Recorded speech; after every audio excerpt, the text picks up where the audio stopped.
नीतीश बाबू के नेतृत्व में बिहार ने सुशासन का जो मॉडल विकसित करके दिखाया वो अद्भुत है। नीतीश कुमार बिहार के मुख्यमंत्री थे, बिहार के मुख्यमंत्री हैं और बिहार के मुख्यमंत्री रहेंगे।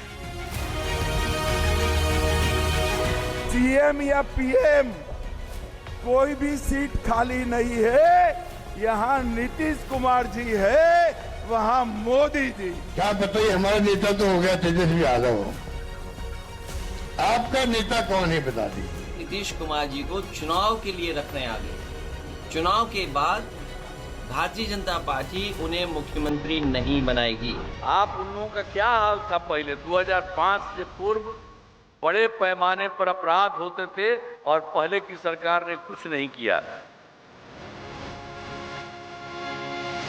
मानसिक और शारीरिक रूप से थके और बीमार नीतीश कुमार को जबरदस्ती ये मुख्यमंत्री का मुखौटा बनाकर पीछे से बिहार पर राज करना चाहते हैं। अब वो उनकी स्थिति नहीं रहेगी। अब कोई भी मुख्यमंत्री को डांट फटकार देता है। इतने लाचार मुख्यमंत्री पूरे देश में नहीं होंगे। वो तो स्पष्ट है। देखिए, नीतीश कुमार जी मुख्यमंत्री नहीं बनने जा रहे, ये तो स्पष्ट हो गया। वो अमित शाह जी ने कह दिया। महिलाओं के लिए पहले की सरकार ने कोई काम नहीं किया।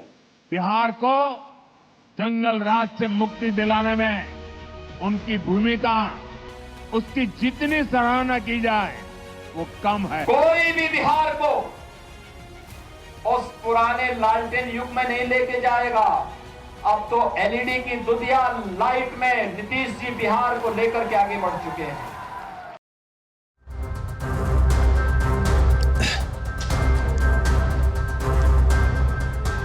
नमस्कार।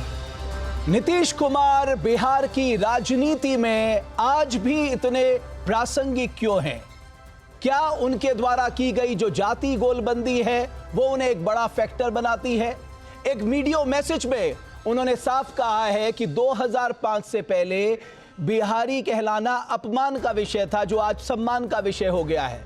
उन्होंने हर वर्ग के लिए काम किया है, महिलाओं के लिए काम किया है, उन्होंने शिक्षा में काम किया है, स्वास्थ्य क्षेत्र में काम किया है, सड़कें बनाई है, पानी पहुंचाया है, बिजली की व्यवस्था ठीक की है।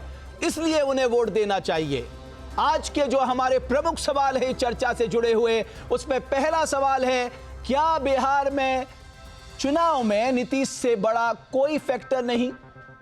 नीतीश का नाम और काम, क्या इसके इर्द गिर्द है बिहार का संग्राम? तीसरा, तेजस्वी यादव बीजेपी पर गरम लेकिन नीतीश पर नरम क्यों हैं? ये कुछ ऐसे सवाल हैं जो इस चर्चा में हम अपने मेहमानों से जानेंगे। और इस चर्चा में जुड़ रहे हैं हमारे साथ बहुत ही खास मेहमान, महंक मौली साहब, प्रवक्ता भारतीय जनता पार्टी। मेरे साथ दीपक झा साहब कांग्रेस पार्टी से जुड़ेंगे और आरजेडी से जुड़ रहे हैं सैयद लारेब अकरम साहब। सैयद अकरम साहब, मैं आपसे ही जान लेता हूं, नीतीश कुमार पे आप लोग बहुत हल्के दिखाई दे रहे हैं, कोई ज्यादा टीका टिप्पणी नहीं है, क्योंकि आप लोग जानते हैं कि नीतीश कुमार की महत्वता बिहार की राजनीति में क्या है, उनकी प्रासंगिकता आज भी दुरुस्त है।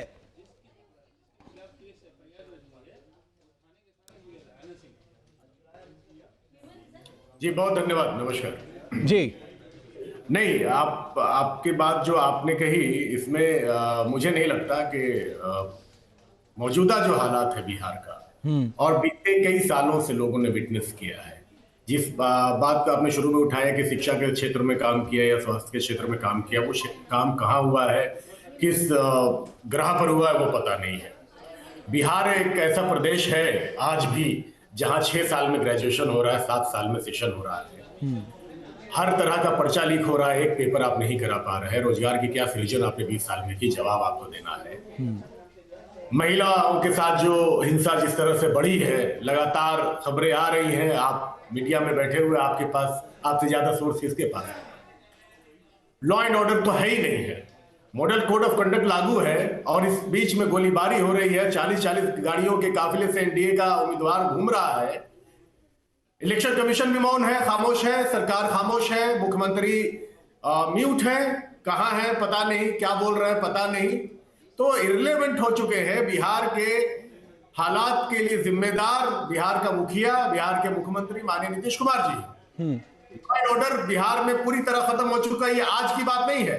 आप बीते कई महीनों से देख रहे होंगे, बिहार के इसी सड़कों पर आपने गोलीबारी देखी, बिहार के अंदर आपने शूटआउट देखा, बिहार के अंदर सैयद अकरम साहब, मैं आपकी सारी बातें सच मान लेता, अगर जब नीतीश कुमार आपके साथ आए तब आप कहते जाइए नीतीश जी हम आपके साथ सरकार नहीं बनाएंगे क्योंकि आपने शिक्षा में अच्छा काम नहीं किया, जाइए नीतीश जी हम आपके साथ सरकार नहीं बनाएंगे क्योंकि आपके राज्य में पेपर लीक हो रहे थे, जाइए नीतीश जी हम आपके साथ सरकार बनाएंगे क्योंकि लॉ ऑर्डर एक चुनौती थी, तब मैं आपको बोलता कि आप आज बड़ी ताकत से बोल सकते थे। आपने दुरुस्त सवाल किया है, मैं आपको जवाब देता हूं।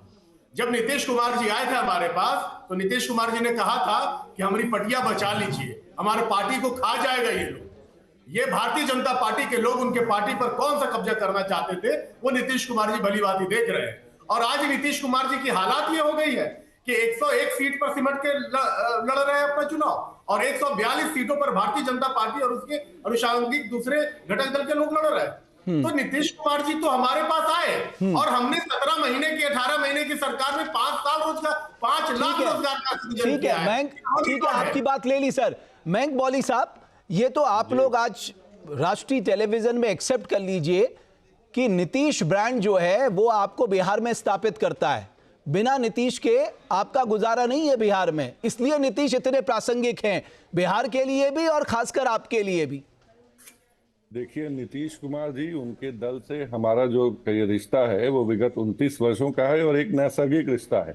दिक्कत तब हुई जब कहिए माननीय मुख्यमंत्री जी ने किन्हीं कारणवश, कहिए जैसा वो बार बार विभिन्न मंचों से बोलते आए हैं कि मैं किन्हीं सलाहकार की बातों से आकर के मैंने 2 बार गलती की है, अब जीवन में कभी वैसी गलती नहीं करूंगा।